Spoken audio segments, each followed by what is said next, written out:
product review, and this product has been one of the requested ones from my last review video, and I kind of have a big list going on right now from my last two videos. So if you would like to add to that list, please feel free to leave some of the products that you would like to see on my channel down in the comments below. But anyways, the product that I wanted to share my 2 cents on this video today are the Anastasia Beverly Hills liquid lipsticks. And I know this product is like highly raved about on Instagram, on YouTube, on social media, and it's pretty much gone viral. And I know y'all want to know, is it really worth the hype? And y'all know I keep it real here on my channel when it comes to product reviews, and so let's talk liquid lipstick. So I don't have all the shades that Anastasia has on her permanent line, but I do have about 7, so I'm trying to slowly build up my collection just because these tubes sell for $20 a piece, and with the pro discount it's like $13. But with these 7, I feel like I have a good grasp of what I feel about the product, and so let's talk about the packaging first. So the packaging is this standard lip gloss kind of tube, and it has this silver doe foot applicator, and the applicator is actually really easy to use, and it makes application so smooth. And it comes in this tube that's made of clear acrylic that just has,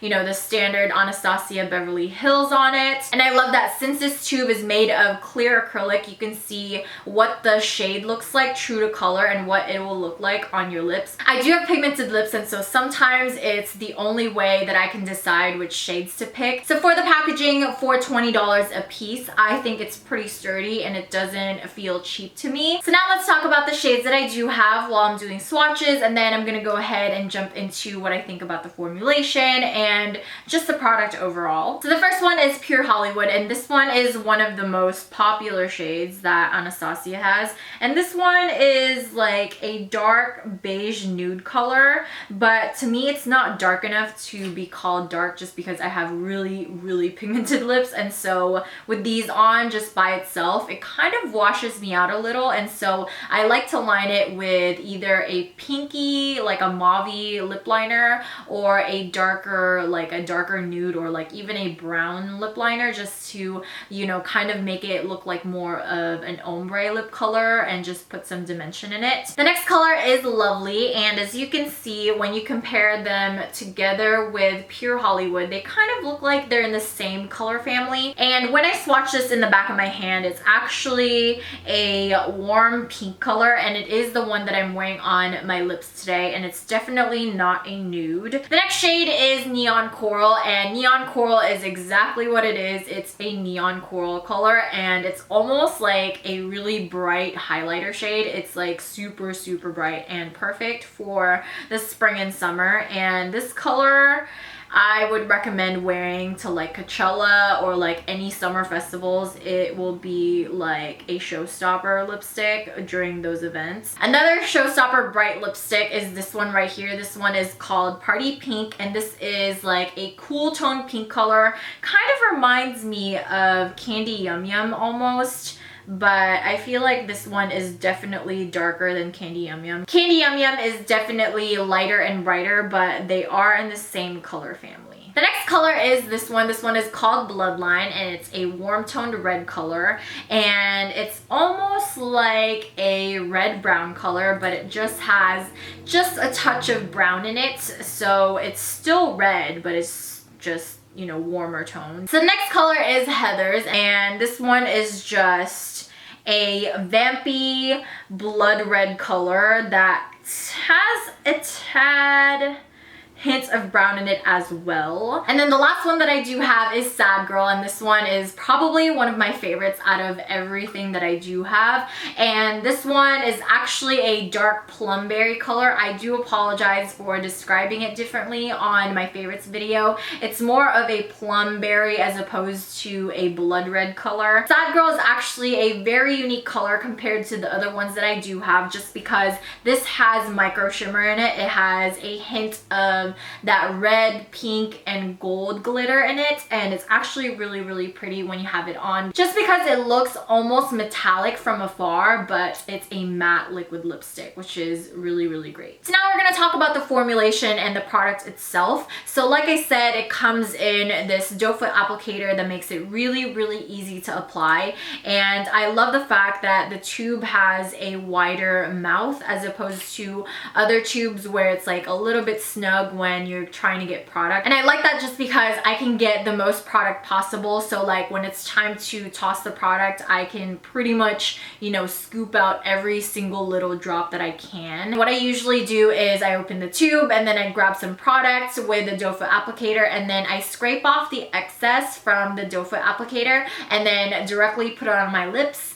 And upon first application, I felt like it was a little bit streaky for all the shades that I have tried, and it doesn't necessarily solve your problem if you just put on a heavier coat on your lips, just because it is harder to control that way. So with the first coat, since it is a little bit streaky, I don't get the full opacity that I do get with other liquid lipsticks like the Dose of Colors ones. But with the Anastasia, the second coat actually gives you the full opacity and it removes all the streakiness, which is good for me, and it can be a deal breaker for some of you, but to me, you know, if you can solve a problem with 2 coats of the lipstick, then that solves the problem. So usually these lipsticks take a little bit of time to dry, and so I would recommend like keeping your mouth open. I usually do, just because during dry time some of the lipsticks tend to be a little bit sticky, and so it will tend to transfer over to the other lip. So what I've noticed from these liquid lipsticks is that the darker colors actually apply a lot better than the lighter colors, and I do have really pigmented lips, and so with lighter colors, if there's something wrong with them, you can really tell, because there's that really big, you know, shade difference from my lips to the lighter colors.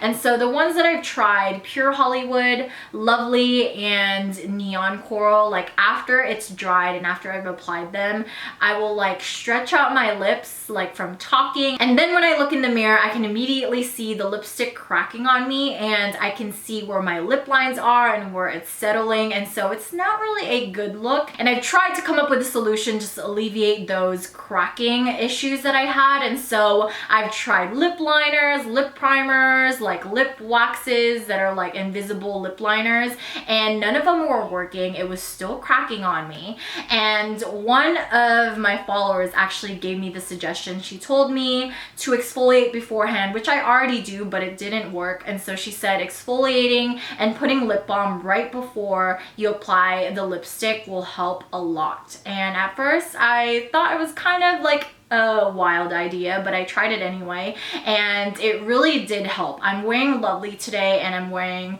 my lip balm underneath. The ones that I'm using is Smith's Minted Rose Lip Balm. I will put lip balm right before makeup, and then right before I put on my lipstick, I will blot it just a little bit so that there's no excess, but there's still lip balm on there and it's not completely dry. And with that, it actually diminished the cracking that I was experiencing, which is really, really good. And like I said earlier, exfoliating plays a big part when it comes to mattifying liquid lipsticks or just regular matte lipsticks in general, just because they will accentuate your dry patches, or if you have any dry areas on your lips. They're very comfortable and they're lightweight, and I love the fact that sometimes I don't even feel like I have lipstick on, and throughout the day it does tend to be a little bit drying, but it's not as drying as the Lime Crime Velveteens. Like those honestly like make me want to drink a gallon of water after putting it on. Sometimes the only way that I can alleviate the dryness is by putting lip balm or lip gloss on top, and it actually defeats the purpose of having a matte liquid lipstick. And wear time, I get about 6 to 8 hours of wear with eating and drinking. Usually with just drinking, I will get the most, probably like the 8 hours. Usually I will tend to avoid eating a lot of greasy food or try to pick out my food and just eat it without touching the lipstick, it does have that noticeable fade where you can see where your lips are and where your lipstick is. And so I definitely recommend reapplying after eating, just because especially with darker colors, it's so noticeable and it actually doesn't look pretty. And so definitely have to reapply after eating. But throughout the day, I've noticed, even with just drinking water throughout the day, like when I'm kissing on the back of my mouth, there's like very little to even no transfer onto the back of my hand, which is really, really awesome. And definitely, you know that it's clinging to the lips. And throughout the day, I don't notice any feathering or bleeding or anything like that. And so you can wear this by itself without any lip liner at all even. So when you're removing these lipsticks, they are a tad difficult to take off with just a regular makeup wipe. I usually use like a cleansing oil or even some Bioderma, and that one just like cleans it off completely with ease. But with a regular wipe, since these lipsticks are full of pigment, they will still leave a stain behind, even the lighter colors. So overall, I think these liquid lipsticks are amazing and definitely worth it to try. And I know there are a little bit of issues when it comes to cracking and stuff, but it's very easily solvable. And Anastasia has a wide range of colors, from darks to berries to pinks to nudes to oranges, and they're perfect, and I think they're worth the $20. And I know there's that boycott lime crime controversy going on, and I will say it in this video, I will not support lime crime no longer, and these liquid lipsticks are definitely a better alternative in my opinion anyway. And so if you're looking for something to replace your velveteens, these might be the ones for you. So that pretty much sums up my review of the Anastasia Beverly Hills liquid lipsticks. And if you would like me to review anything else that you are curious about, please leave them in the comment section down below. I hope you all have a great day, and I will see you again soon. Bye!